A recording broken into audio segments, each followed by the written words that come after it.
irmãos. Eh, Pega a sua Bíblia.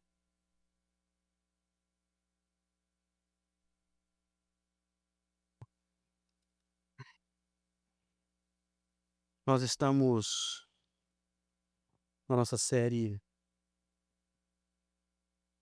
eh, Marcas de uma Igreja Saudável,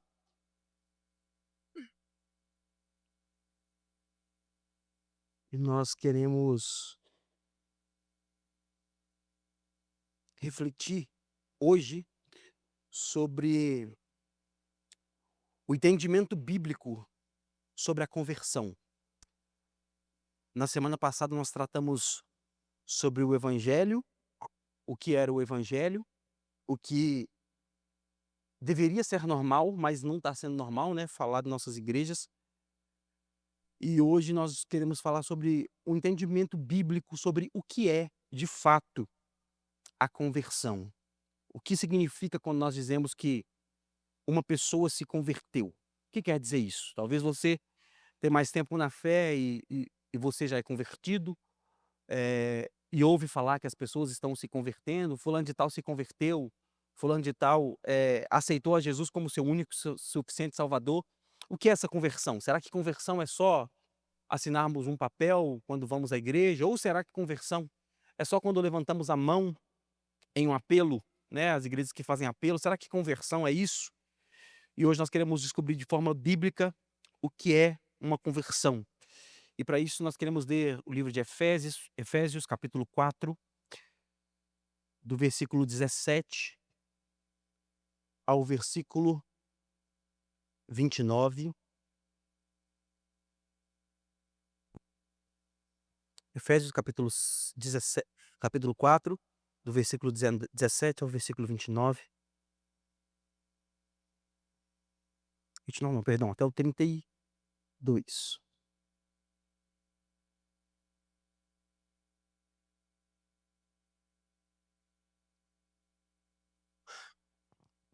Vamos orar primeiro. Deus, nós louvamos ao Senhor por Tua palavra, pelo Teu amor e Tua graça.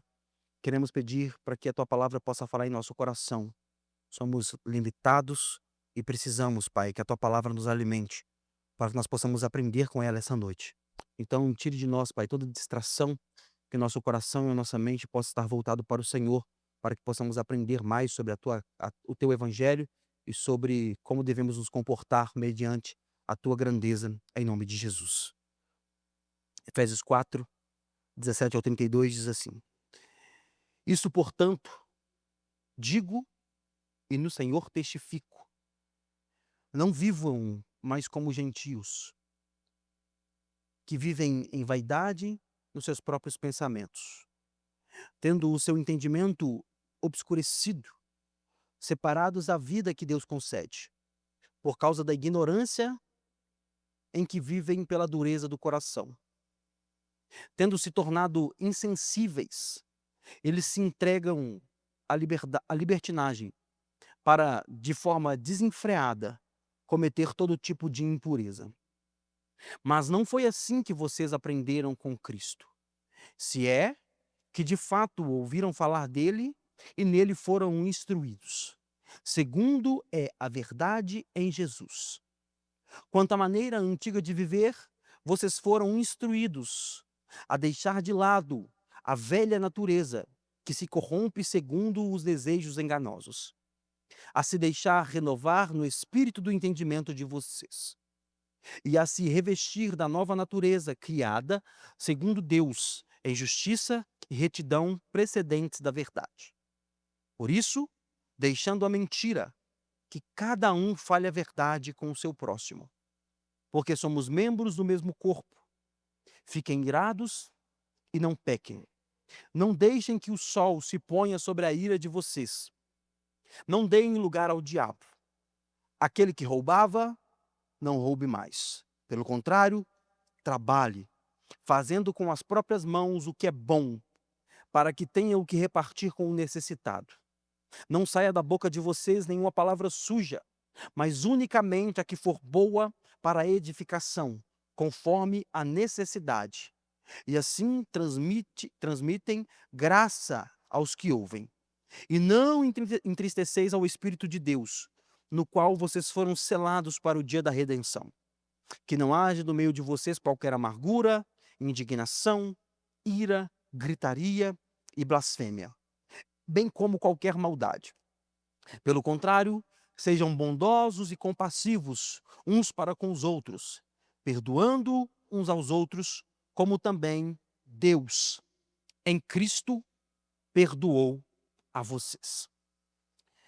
Esse é o texto que nós vamos trabalhar, e por isso eu quero que você deixe sua Bíblia aberta, que nós vamos refletir sobre essa questão da conversão. E hoje essa questão vai ser a segunda. Na semana passada eu disse que teriam outras duas para serem trabalhadas, mas eu não vou trabalhá-las especificamente, que é a questão da pregação expositiva e a questão da teologia bíblica, porque elas vão acompanhar essa mensagem o tempo todo. E aí, a primeira marca da igreja saudável, nós tratamos sobre o que era o evangelho. E aí, baseado naquilo que nós vimos, naquilo que nós lemos, nós vimos que, ultimamente, o que estamos assistindo são pessoas tirando o espaço do evangelho em locais chamados igrejas e dando lugar, principalmente, ao entretenimento e ao homem. O homem se tornou o centro dos nossos cultos. E porque o homem se tornou o centro dos cultos, nós devemos trazer entretenimento para que esse homem se sinta bem na igreja, para que esse homem saia de casa procurando um louvor que vai confortá-lo e uma palavra que vai confortar ao invés de confrontá-lo. Porque o evangelho é um confronto de Deus para com o homem para trazê-lo à verdade.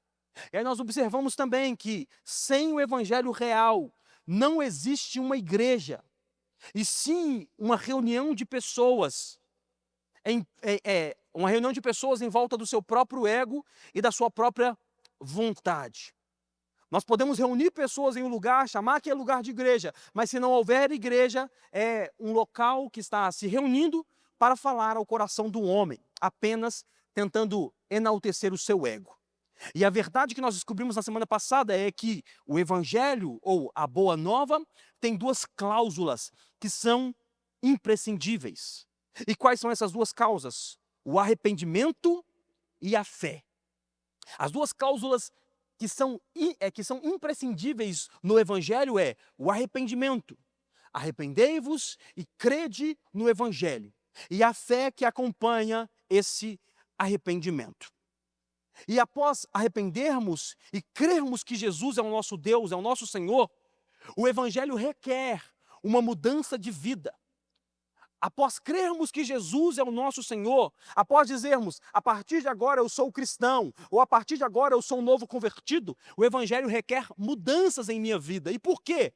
Porque antes do evangelho estávamos caídos no velho homem, mas ao aceitarmos a mensagem do evangelho e nos arrepender, Deus exige que nós tenhamos uma mudança de vida. Olha só o que diz o livro de Lucas, capítulo 9, versículo 23.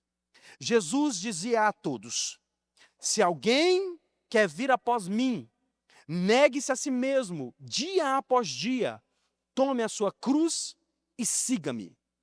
Pois quem quiser salvar a sua vida, a perderá.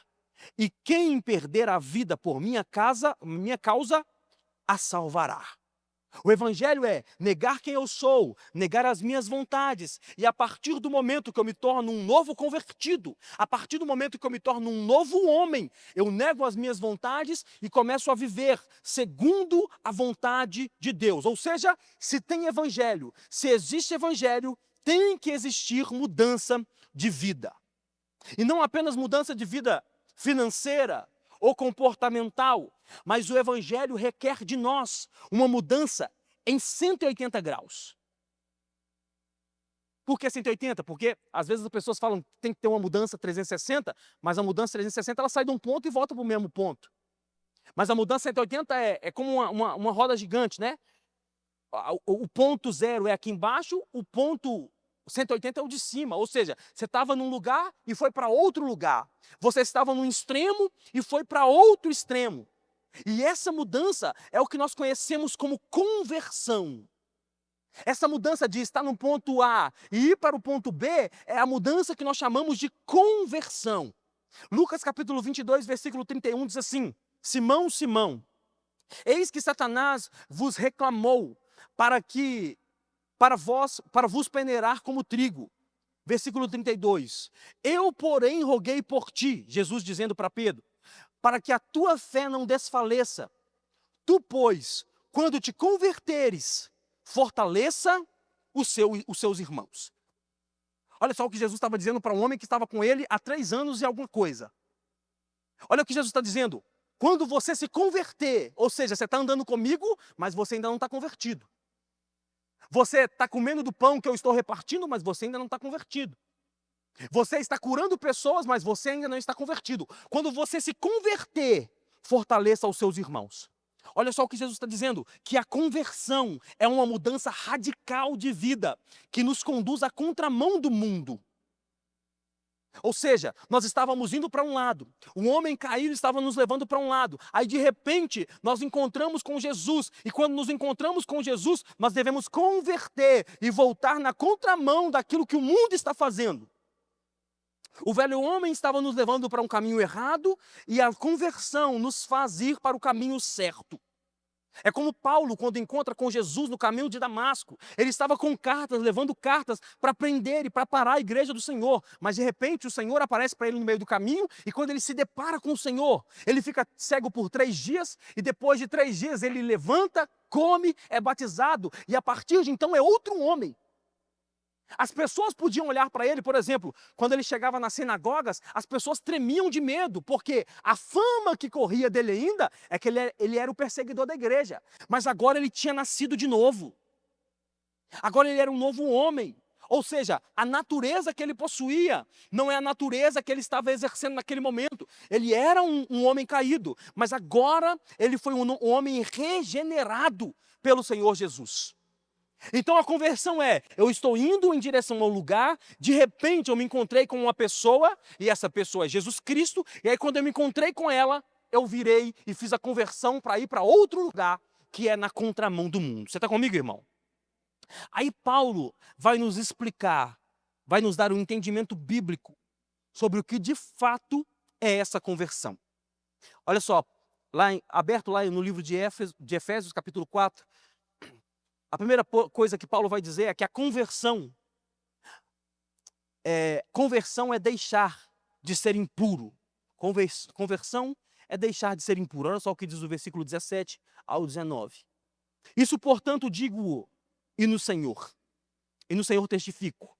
Não vivam mais como os gentios, que vivem na vaidade dos seus próprios pensamentos, tendo o seu entendimento obscurecido, separados da vida que Deus concede, por causa da ignorância em que vivem e na dureza do seu coração. Tendo se tornado insensíveis, eles se entregaram à libertinagem, para que de forma desenfreada cometem todo tipo de impureza. Primeira coisa que Paulo fala, após se converter, você deve deixar de ser um impuro. Quando Paulo escreve essa carta ao povo de Éfeso, a igreja de Éfeso não era uma igreja problemática como a de Corinto, por exemplo. Não era uma igreja que tinha tantos problemas como outras igrejas. Era uma igreja que caminhava como deveria caminhar. Mas mesmo assim, Paulo viu a necessidade de escrever como essas pessoas deveriam caminhar. E aí a primeira coisa que ele fala é que nós não devemos ser impuros. E ele compara a pessoa impura com um gentil. Aí toda vez que a Bíblia fala gentil, ela está tratando de todas as pessoas que não são judias. Quando a Bíblia fala o gentil, a graça alcançou o gentil e coisas do tipo, o gentil é todo aquele que não nasceu em Israel. Esse é um gentil. Todo mundo que não faz parte dos filhos de Abraão, que não nasceu na linhagem de Abraão, essa pessoa é tratada como um gentil. Porém, no Novo Testamento, a palavra gentil ela é usada para aquelas pessoas que não são judias, mas também para aquelas pessoas que não conhecem a Deus.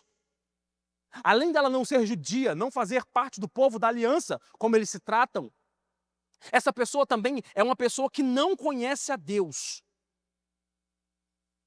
Aí Paulo está dizendo, vocês não devem se comportar como gentios. Vocês não devem se comportar como alguém que não conhece a Deus. Vocês devem deixar de ser impuro. Vocês devem deixar a impureza de lado. Quando vocês deixarem a impureza de lado, vocês vão conhecer o Deus verdadeiro. Porque aquele que pratica impureza, provavelmente ele não conheceu a Deus.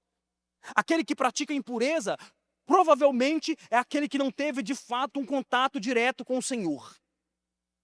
A pessoa que talvez vai à igreja, a pessoa que talvez canta louvores, a pessoa que talvez carrega uma Bíblia, a pessoa que às vezes diz que é cristã, mas ela não teve de fato um encontro com Jesus, por isso ela continua vivendo uma vida impura.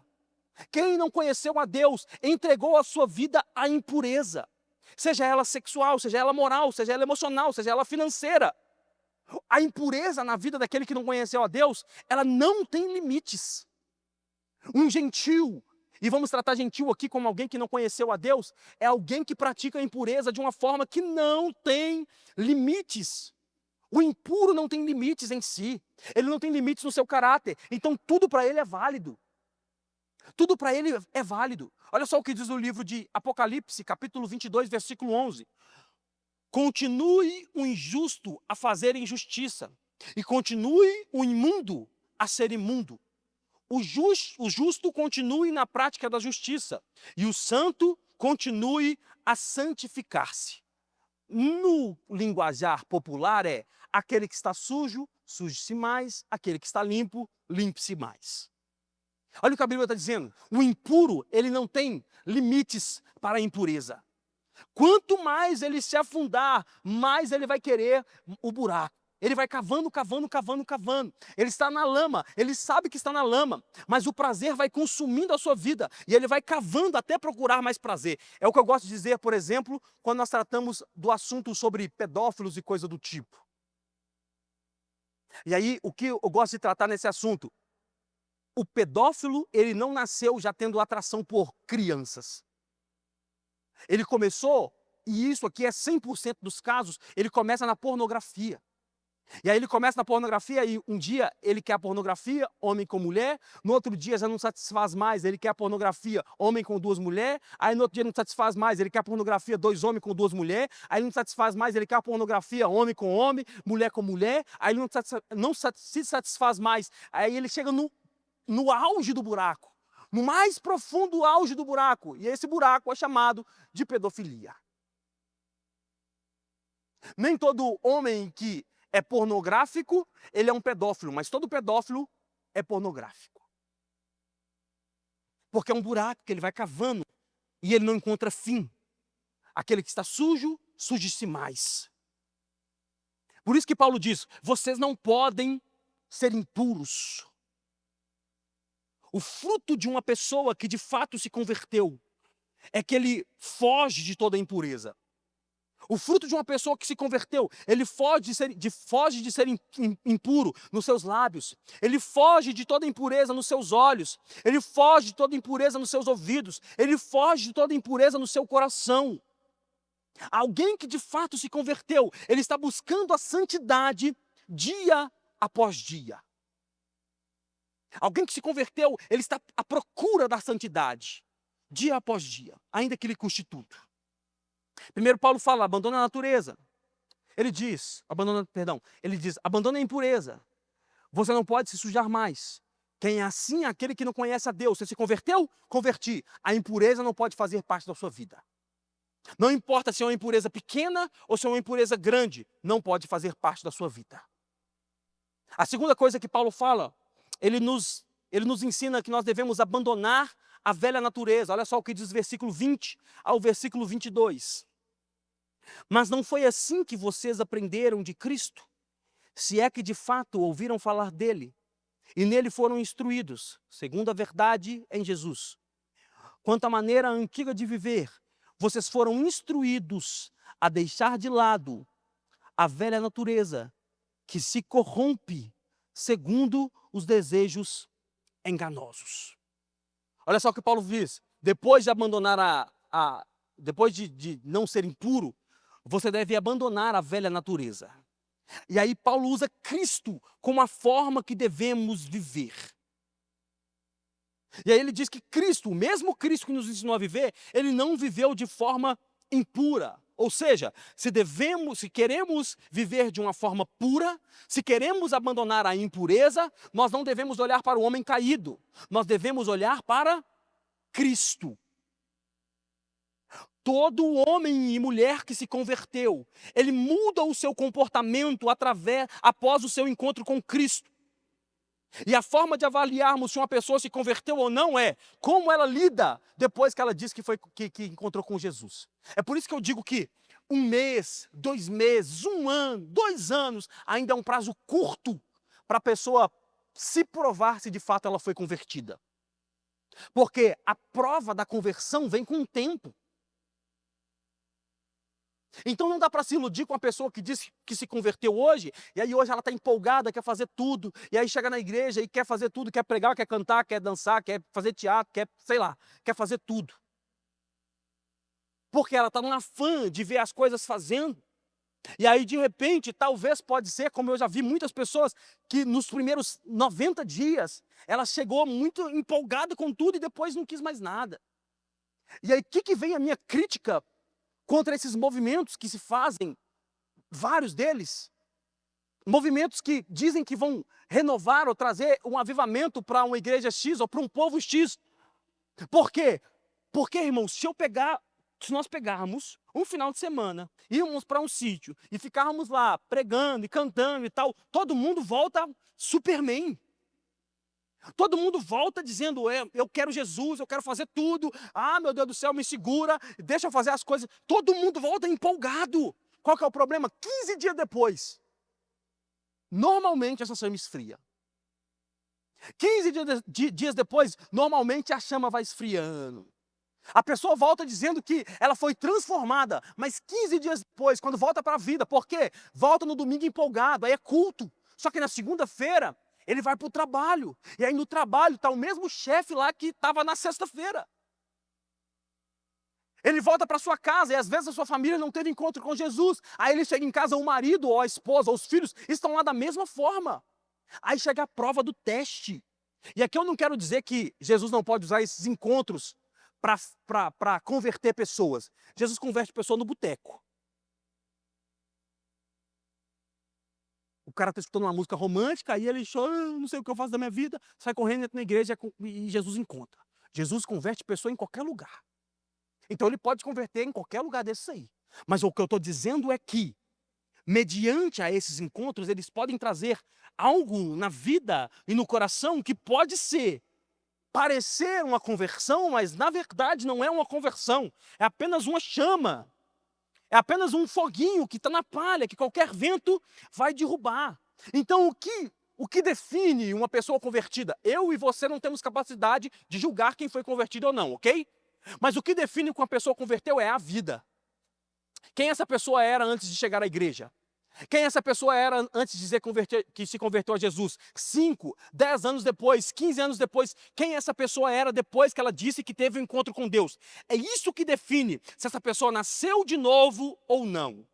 Aí Paulo diz, abandonem essa velha natureza e assumam a nova natureza que está em Cristo Jesus. Irmãos, a conversão requer mudança e essa mudança não é fácil. Conversão requer mudança de rota, e mudar de rota não é fácil.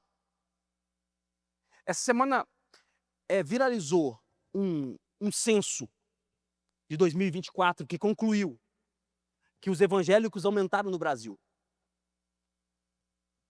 Até 2010, éramos 21,7% de evangélicos. 21,7% de evangélicos. E hoje, em 2025, somos 26,9% de pessoas evangélicas. Eu não digo cristão, digo evangélico. E por que eu não digo cristão? Por que eu não digo novo convertido? Porque a pergunta é simples. Faz um panorama geral. E aí você se responde. Pega até o ano de 2010, se você já era nascido, já tinha uma vida até o ano de 2010. Pega até o ano de 2010 e pega até o ano de 2025. Em 2010 estávamos melhores como nação ou piores como nação? Em 2010, como estávamos, como a nação brasileira estava? Melhor ou estava pior do que em 2025? A resposta retórica e óbvia é muito piores. O que mudou, irmão? A questão é que aumentou o número de evangélicos e não de cristãos convertidos. Por que de evangélicos? Porque um censo. Ele chega na rua e pergunta: você se assemelha com qual religião? Ele diz: evangélico. Mas ele não é evangélico. A mãe é talvez, o pai é talvez, ele foi algum tempo na igreja, aí ele não se identifica com mais nenhuma outra religião. Ele diz: evangélico. Só para dizer que tem alguma religião.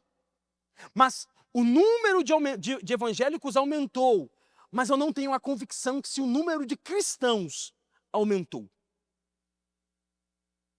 O número de evangélicos cresceu, mas o número de cristãos, nós temos algumas coisas para tentar avaliar se cresceu ou não. Uma delas é essa: avalia 2010 para 2025, se estamos melhores ou piores. E aí eu te digo, por que eu creio que foi só o número de evangélicos e não de cristãos que aumentou? Porque toda conversão em massa, ela requer mudança. Se aumentamos 5% em quantidade em 15 anos, deveria haver uma mudança. Talvez a porcentagem não te faça entender, mas eu vou te dar em números reais.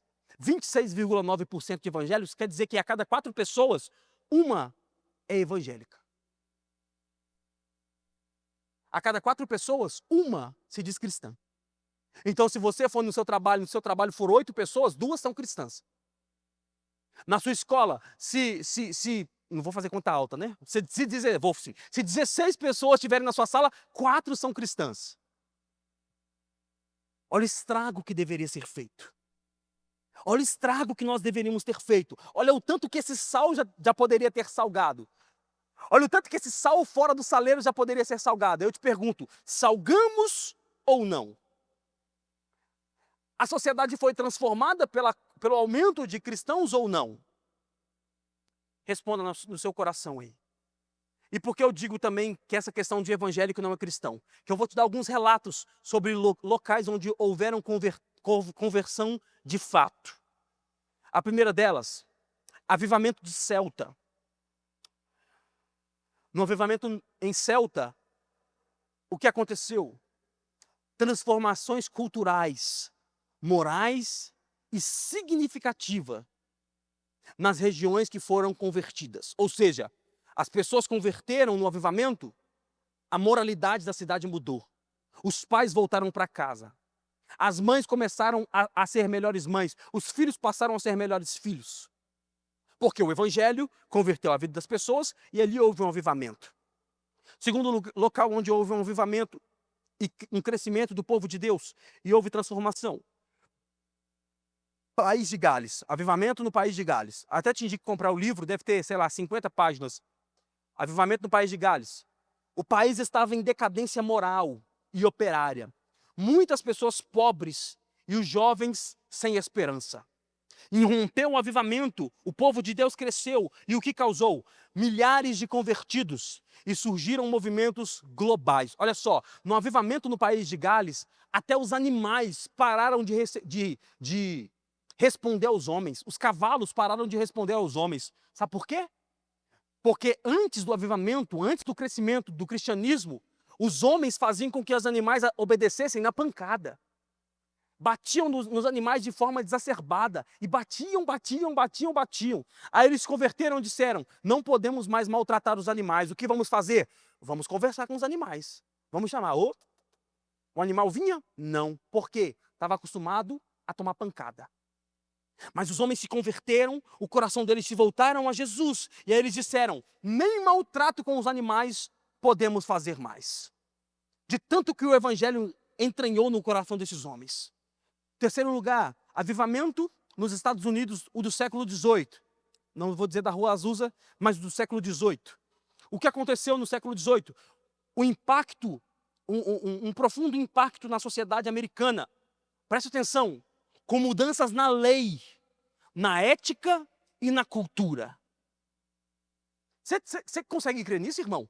Que o povo de Deus cresceu tanto e foi tão pujante mediante a sociedade que o povo de Deus fez com que as leis mudassem, com que a ética mudasse, com que a moralidade mudasse. Daiwali Moody, um dos maiores avivalistas e missionários, 1 milhão de almas o cara tem no seu currículo. 1 milhão de almas. E os Estados Unidos foi transformado nessa época. Por quê? Porque os cristãos, as conversões eram verdadeiras e não falsas conversões. E aqui fica a questão. O que esses momentos de crescimento da igreja têm em comum? Esse momento de crescimento real da igreja tem em comum. A primeira coisa, todos esses momentos houveram uma pregação centrada em Cristo. Houve uma pregação centrada em Cristo Jesus. Eu te pergunto, hoje, 1 a cada 4 são cristãos. Existe uma pregação centrada em Cristo nas igrejas? Segunda coisa que esses avivamentos tinham em comum, um discipulado verdadeiro. As pessoas se discipulavam de forma verdadeira, intensa. Terceira coisa, transformação moral e social visível. Nós estamos transformados moral e socialmente? 1 a cada 4 cristãos? Quarta coisa, e isso aqui é o que mais me pega. Em todos esses avivamentos, em todo esse crescimento dos novos convertidos, houve perseguição e oposição, que ao invés de impedir, fortalecia os crentes que estavam se achegando. Aí eu te digo, há perseguição contra a igreja de Cristo? E a resposta óbvia é, não há. Eles podem dizer que há, mas não há uma perseguição de fato à igreja de Jesus. Por quê?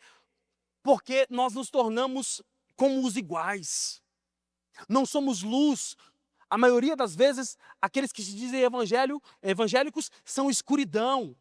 Eles dizem, aceitei a Jesus e colocam na bio da sua rede social dizendo, agora eu sou cristão. E aí essas mesmas pessoas, elas vão à igreja, mas não são convertidas.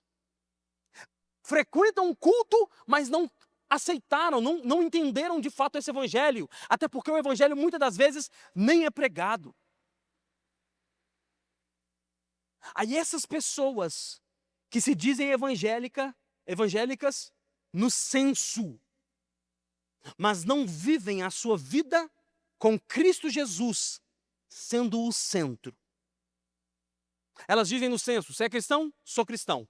Mas na hora de viver a vida, elas não vivem com Jesus sendo o centro de todas as coisas. Então, o número cresceu, mas não houve relevância. Por quê? Porque cresceu o número de evangélico e não de novos convertidos. Depois disso, Paulo vai começar a dar alguns conselhos, algumas exortações de como devemos agir após nos converter. A primeira coisa que Paulo fala é que o cristão deve parar de mentir. Olha só o que diz o versículo 25. Por isso, deixando a mentira, que cada um fale a verdade com o seu próximo, porque somos membros do mesmo corpo. Paulo diz, se é novo convertido, pare de mentir. E esse talvez seja um dos maiores problemas e dificuldades no cristianismo hoje. O parar de mentir e o parar de omitir. Por quê? Porque mentimos muitas das vezes porque é um pecado mais brando. Não afeta ninguém, a maioria das vezes. Aí nós mentimos e omitimos coisas pequenas. Porque nós dizemos, é só uma mentirinha. E essa mentirinha não vai custar nada. É só para não dar muito ruim lá na frente, a gente vai segurar aqui, porque se eu falar essa mentira, lá na frente vai dar pior. Então é melhor mentir agora do que lá na frente eu ter que resolver o problema. Como cristãos, irmãos, muitas das vezes nós mentimos e omitimos porque achamos que é um pecado mais brando. Qual que é o problema? Qual que é a questão complexa disso tudo? A complexidade é que a mentira, ela tem paternidade. E o pai da mentira é o diabo. Ou seja, quando contamos uma mentira, estamos alimentando a única filha que Satanás tem. Quando contamos uma mentira, nós estamos... O diabo não é pai de nada. O diabo não é pai do rock, por exemplo, como alguns dizem por aí. achando que ele é pai do worship, mas do rock ele não é não. Ele só tem uma filha. E essa filha é a mentira. Todas as vezes que a gente conta uma mentira, a gente está dando de comida para a filha de Satanás. É como um restaurante, você vai sentar no seu restaurante, tem um filho pequeno, senta na mesa todo mundo, pega a criança, coloca na cadeirinha para sentar, para comer, aí o pai vai dando comida para a criança, porque às vezes ela não consegue comer sozinha. É a mesma coisa que nós fazemos quando nós mentimos. Colocamos a filha de Satanás na mesa e alimentamos. Alimentamos a filha de Satanás. Ou seja, o novo convertido, ele deve abandonar por inteiro a mentira, ainda que custe alguns problemas. Ainda que lá na frente você tenha que resolver problemas que poderiam ser menores, com uma mentirinha ou outra. Mas um novo convertido, ele deve assumir a persona da verdade. Assuma a persona da verdade. A segunda coisa que Paulo fala é que o novo convertido, ele não pode dormir irado. Versículo 26 diz assim: fiquem irados e não pequem. Não deixem que o sol se ponha sobre a ira de vocês. Olha só o que ele está dizendo. O novo convertido, ele não pode dormir irado. Nós podemos irar pelos motivos certos, mas essa ira não pode invadir o nosso coração e tirar a nossa paz. Você pode irar, mas pelos motivos certos. A ira não pode te conduzir. A ira não pode ser o seu condutor. Quando Paulo diz que o sol não pode se pôr sobre a nossa ira, ele quer dizer que devemos resolver o mais rápido possível aquilo que está nos deixando irados. Quando Paulo diz, você não pode dormir irado, ele está dizendo, você pode irar pelos motivos certos, mas o motivo dessa ira não pode fazer com que você perca o seu senso de cristão. Para que você não possa tomar decisões baseadas nessa ira. Preste muita atenção nisso, irmãos. Nós não devemos dormir irado. Nós não podemos deixar com que a ira tome conta do nosso coração. Para que nós não possamos dormir com essa ira e essa ira nos consumir pouco a pouco. Porque a ira é uma sementinha jogada no solo, sabe? Jogou a ira no solo. E aí, quando você dorme irado, dorme com a ira no coração, você está alimentando essa ira, jogando aguinha na ira. Toma. Dia após dia. Aí quando você assusta, o que era uma ira pequena, algo que aconteceu lá atrás que era minúsculo, agora floresceu e ficou gigante. E aqui esse conselho é principalmente para casais. Olha só, dormir irado é um problema. Eu sei que é difícil às vezes dar o braço a torcer e desculpar antes do sono, mas dormir irado é um problema. Por quê? Jogou uma semente e está regando. Aí daqui a pouco, essa ira vai entrando no coração e vai tomando conta do coração, e aí você não consegue falar mais sobre o que está tirando. Aquilo que está virando antes era pequeno, foi progredindo, agora está gigante. Você não consegue dormir mais. Aí eu li esses dias para trás, até compartilhei no meu Instagram, um post que era o seguinte: os casamentos não terminam em gritaria, eles terminam em silêncio. Eles não terminam normalmente com o pau quebrando, joga o tempo um lado, joga o tempo o outro. Eles terminam no silêncio. Por quê? Porque a ira foi colocada, foi regada, colocada, regada, colocada, regada, e ninguém trabalhou aquele momento, e aí daí para frente, a ira tomou um lugar maior do que ela poderia ter tomado. Um novo convertido não pode, ele pode ficar irado pelos motivos certos, mas ele não pode pecar por causa dessa ira. Outra coisa que Paulo fala, o novo convertido não pode dar lugar ao diabo. Versículo 27 diz assim: não deem lugar ao diabo. O novo convertido, ele deve blindar os seus olhos, os seus ouvidos, a sua mente e o seu coração, para não cair nas armadilhas de Satanás. Qual que é o nosso problema muitas das vezes? Nós deixamos levar, o diabo às vezes lança uma sementinha e nós deixamos levar, e aí nós queremos resolver na hora que acontece o problema. Na hora que acontece o problema, nós queremos resolver a situação, mas aí o diabo já conseguiu o lugar que ele queria. Qual que é a verdade que nós temos que refletir hoje? Nem tudo é o diabo. Está comigo, irmão? Nem tudo é o diabo, ok? E as pessoas hoje também acham que tudo é o diabo. Nem tudo é o diabo. Mas o diabo continua sendo o inimigo de nossas almas. E ele quer nos destruir. Tem um livro que chama Cartas do Diabo ao seu Cartas do Diabo ao seu jovem aprendiz, C.S. Lewis. Também te indico a comprar, sei lá, 100 páginas. E essa carta é de um tio, que é o diabão lá do livro, que ele está ensinando o seu sobrinho, que é o diabo menor, a como perverter a mente de um jovem. E aí esse tio começa a mandar cartas para ele dizendo: você deve atacar no relacionamento dele. Aí atacou no relacionamento, não deu certo. Ele diz: não, agora você tem que atacar na família. Aí não deu certo, ele diz: agora você tem que atacar nas finanças. Aí não dá certo, o diabo diz, o diabão escreve para o diabinho dizendo: agora você tem que atacar colocar desesperança no coração dele. Mostre para ele tudo de mal que está acontecendo e deixe com que o coração dele esteja desesperançoso. Aí o diabo pai, o diabo tio, vai colocando coisas no coração, falando para o sobrinho colocar coisas no coração desse homem, para que ele possa desanimar, para que ele possa dar lugar ao diabo, irmão. Preste atenção, nós devemos ter o nosso coração blindado. O coração do novo convertido deve estar blindado, e ele não pode dar lugar ao diabo. Não pode dar lugar ao diabo.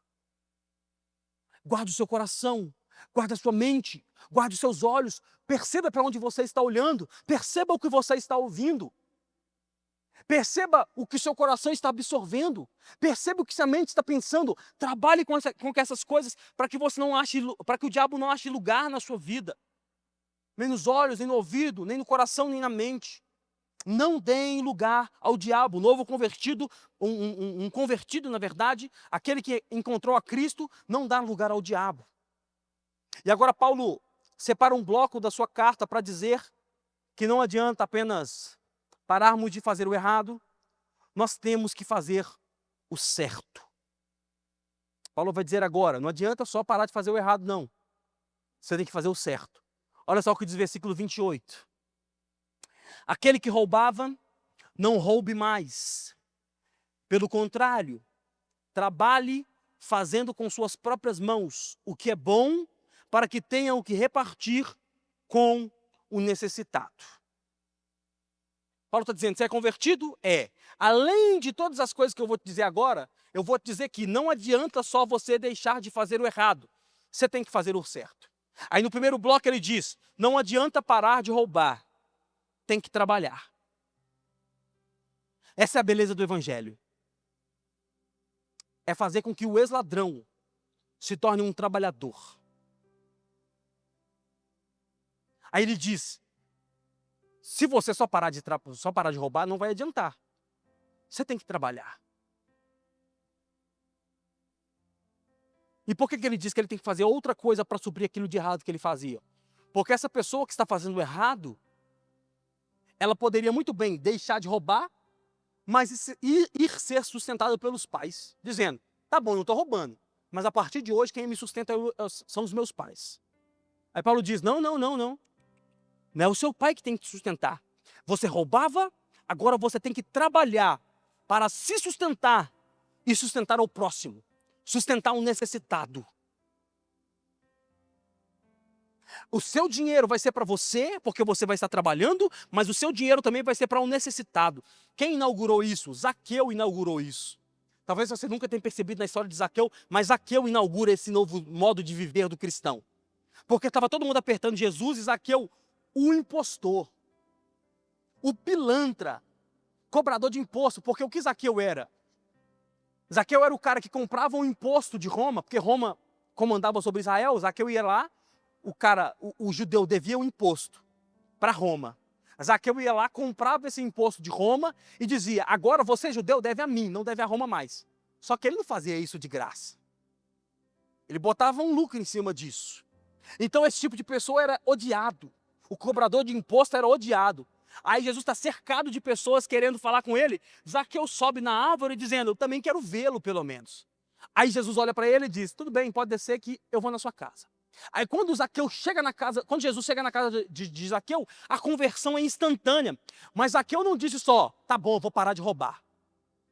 O que é que Zaqueu diz? Se eu roubei alguém, eu vou restituir 4 vezes mais. Faz a fila. Traz lá o seu imposto, vamos recalcular tudo. E me diga o que eu te roubei, que eu vou te pagar 4 vezes mais. Porque a conversão não faz com que o homem pare de fazer o errado, faz com que ele faça o certo. A conversão não faz com que o homem pare de fazer o errado. Ele roubava. Não adianta só parar de roubar. Agora você também vai ter que começar a trabalhar. Pare de fazer o errado e comece a fazer o certo. Olha só o que Paulo fala também. Ele fala para que nós não possamos mais falar coisas torpes, mas devemos tratar sobre palavras para edificação. Versículo 29 diz assim: não saia da boca de vocês nenhuma palavra suja, mas unicamente a que for boa para edificação, conforme a necessidade, e assim transmita graça aos que ouvem. Olha só o que Paulo está dizendo. Não adianta também você parar de falar aquilo que não presta. Você tem que começar a falar aquilo que presta. O lábio do cristão deve ser santificado. O lábio do cristão deve conter palavras para edificação. A conversão tem que fazer com que você mude a sua forma de falar ou aquilo que você fala. Eu gosto sempre de usar esse exemplo quando eu falo sobre essas questões do Rodolfo Abrantes lá, que hoje é cristão e tal, há uns 20 anos. Fez parte da maior banda de rock dos anos 90, Raimundos. E aí cantava só coisa assim, que você para hoje para analisar as letras e fala, meu Deus, como que isso tocava em algum lugar? Que é impossível. Lê um negócio e fala, meu Deus do céu, isso é impossível de tocar em algum lugar. Aí eu vi uma entrevista do Rodolfo Abrantes dizendo, quando perguntaram para ele, e aí, como é que você faz? A maior banda... irmão, talvez quem é mais novo não tenha dimensão, porque você tem de sertanejo, funk, é o que toca hoje. Mas os caras eram a maior banda de rock dos anos 90, ou seja, só tinha eles. Show, dinheiro, mulher, droga, bebida, o que quisesse tinha na hora. O que ele quisesse tinha na hora, muito dinheiro, muita mulher, muita droga, muita bebida, o que quisesse tinha na hora. Aí esse cara no auge da carreira, ele disse, não quero mais. Brigou com todo mundo, ficaram 20 anos sem se falar, porque os caras não aceitaram que ele saiu, porque causou prejuízo para todo mundo. Sai da banda, diz, não quero mais. Como assim você não quer mais? Vai deixar todo mundo na mão? Não quero mais. Aí é uma entrevista dele dizendo, eu não consigo cantar aquilo que eu não vivo. Olha a grandeza disso. O cara falava sobre mulher basicamente. Aí ele diz, eu não consigo mais cantar aquilo que eu não vivo. Da mesma forma, os lábios do cristão, ele não deve proferir palavras que não condizem com a forma que ele vive. Nós devemos cuidar dos nossos lábios, irmãos. Devemos cuidar, por exemplo, com palavrões. Um cristão, um novo convertido, ele deve tomar cuidado para que seus lábios não profiram palavras torpes. Um cristão, um convertido, ele deve tomar cuidado para que ele não viva reclamando e amaldiçoando a tudo e a todos. Porque você nasceu de novo, os seus lábios devem proferir palavras para edificação.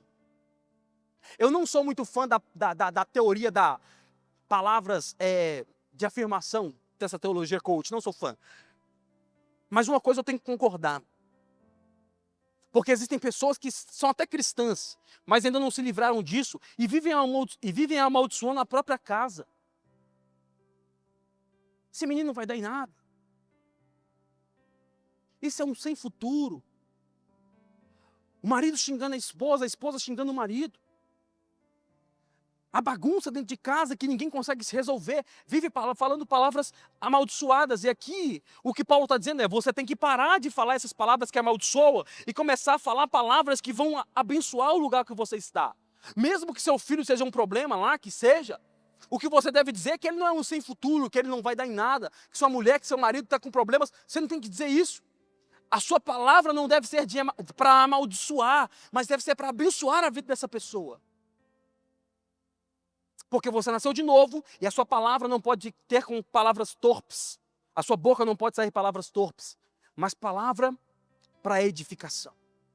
Outra coisa que Paulo fala, que nós não devemos entristecer o espírito. Versículo 30 diz assim, E não entristeçam o Espírito Santo de Deus, no qual vocês foram selados para a redenção. Quando a Bíblia diz entristecer, não está dizendo que o Espírito Santo vai ficar num canto triste, chorando. Dizendo, oh, por que você está me entristecendo? Mas está dizendo que nós devemos viver uma vida segundo a vontade de Deus. E que o Espírito Santo é o nosso condutor. É o nosso guia. Ele que nos direciona, Ele que nos guia a vivermos uma vida segundo os teus preceitos e os teus desejos. Portanto, não viva uma vida a ponto de entristecer o Espírito Santo, uma vida cheia de pecado e cheia de impureza. E por último, Paulo cita coisas do cotidiano do ímpio, que não deve fazer parte da vida do cristão. Versículo 31 e 32 diz assim: que não haja no meio de vocês qualquer amargura, indignação, ira, gritaria e blasfêmia, bem como qualquer maldade. Pelo contrário, sejam bondosos e compassivos uns com os outros, perdoando uns aos outros, como também Deus em Cristo perdoou a vocês. Paulo cita algumas coisas: amargura, indignação, ira, gritaria e blasfêmia, ou qualquer maldade. Quem nasceu de novo não deve viver uma vida como um ímpio. Se você se converteu, você não deve viver uma vida em amarguras, em gritos, em xingos. Se você se converteu, a sua vida deve ser transformada. Você estava caminhando por uma via, encontrou com Jesus, você deve contornar e voltar a viver uma vida que Cristo preparou para nós. E o que eu te convido agora? A identificar qual dessas questões estão te impedindo de revelar a grandeza de Deus através de Cristo. E identificando o que está te impedindo com que essa conversão possa ser ratificada, você pedir ao Senhor para aniquilar da sua vida. A vida de um cristão é uma santificação progressiva. Não estou dizendo que você vai mudar de hoje para amanhã. Não, eu também tenho coisas para mudar em minha vida. É o que eu gosto de dizer, eu sou dos pecadores, eu sou o maior. Dos pecadores, eu sou o maior deles. Então eu também tenho coisas que eu brigo com o Senhor dia após dia, dizendo, Senhor, eu preciso parar com isso, preciso parar com aquilo, preciso parar com aquilo outro. E não quer dizer que é do dia para a noite. Tem coisas que eu luto anos para abandonar e ainda assim eu me vejo às vezes caído neste lugar. Dizendo, meu Deus, eu achei que eu tinha vencido, mas estou caindo nisso de novo. Mas a conversão é uma santificação progressiva. É uma santificação dia após dia. Todos os dias você tenta dar um passo novo em direção a este lugar de santificação. Porque você nasceu de novo. E você não pode viver como o mundo vive. Você nasceu de novo e a sua vida não pode ser como o mundo quer que você viva. O mundo vive de uma forma, você, eu, nós, devemos viver de outra. Porque só assim nós teremos a capacidade de revelar quem Cristo é. Fica de pé no seu lugar.